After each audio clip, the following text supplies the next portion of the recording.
రాజశేఖర రెడ్డి గారు ముఖ్యమంత్రిగా ఉన్నప్పుడు దాదాపు లక్షలాది మంది నిరుపేద విద్యార్థులకు ఒక ఉన్నతమైనటువంటి విద్య అందించాలి, ఒక కార్పొరేట్ విద్యను అందించాలనేటువంటి లక్ష్యంతో మొత్తం ఎస్సీలు, బీసీలు, మైనారిటీలు మొత్తం అందరూ కూడా టోటల్ ఫీ రీఎంబర్స్మెంట్ చేసేటువంటి ఒక కార్యక్రమానికి ఆయన శ్రీకారం చుడితే ఇవాళ ఈ కొత్త ప్రభుత్వం తెలంగాణలో కొత్త ప్రభుత్వం అధికారంలోకి వచ్చిన తర్వాత ఈ యొక్క ఫీ రీఎంబర్స్మెంట్ కార్యక్రమాన్ని నీరుగార్చేటువంటి ప్రయత్నం చేస్తూ ఉంది. సాధ్యమైనంత వరకు ప్రభుత్వం యొక్క ఖర్చులు తగ్గించుకోవాలనేటువంటి ప్రయత్నంలో భాగంగా అనేక ఇంజనీరింగ్ కాలేజీలో తనిఖీలు చేసి ఇంజనీరింగ్ కాలేజీల యొక్క రికగ్నైజేషన్ ఇవ్వకుండా ఇవాళ ఫీ రీఎంబర్స్మెంట్ యొక్క ఖర్చును తగ్గించుకునే ప్రయత్నాన్ని ఎండగట్టాలనేటువంటి లక్ష్యంతో జనవరి 5వ తారీఖు నాడు 2017 జనవరి 5వ తారీఖు నాడు మా రాష్ట్ర అధ్యక్షులు గట్టు శ్రీకాంత్ రెడ్డి గారి నాయకత్వంలో కరీంనగర్లో కూడా కొత్తగా విద్యార్థి విభాగాన్ని కూడా మేము ఏర్పాటు చేయడం జరిగింది.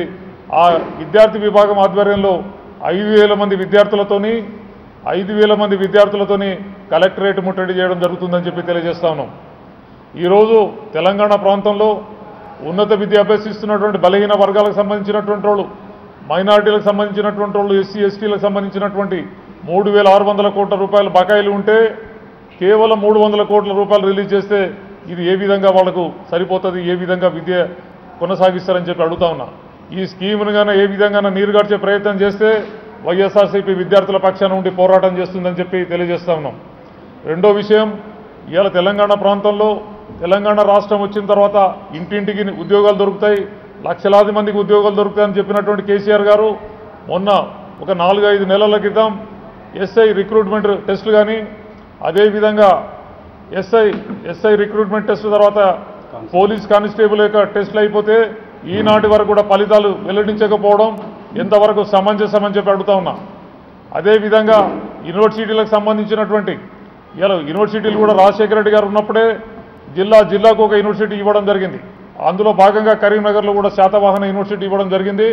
ఇలా శాతవాహన యూనివర్సిటీకి సంబంధించి ఇలా వైస్ ఛాన్సలర్ను రిక్రూట్మెంట్ చేయలేకపోవడం జరిగింది.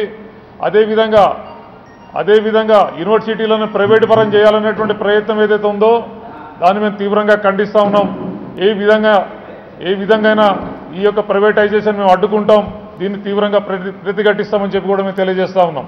అదే గత ప్రభుత్వాలు సంవత్సరానికి డిఎస్సి నిర్వహిస్తే తెలంగాణ ప్రభుత్వం అధికారంలోకి వచ్చిన తర్వాత ఇలా 2.5 సంవత్సరాల నుంచి డిఎస్సి నిర్వహించకపోవడమే కాకుండా టెట్ నిర్వహించి డిఎస్సిని క్యాన్సిల్ చేసినటువంటి ఈ యొక్క తుగ్లక్ ప్రభుత్వాన్ని ఎండగట్టాల్సినటువంటి అవసరం ఉంది.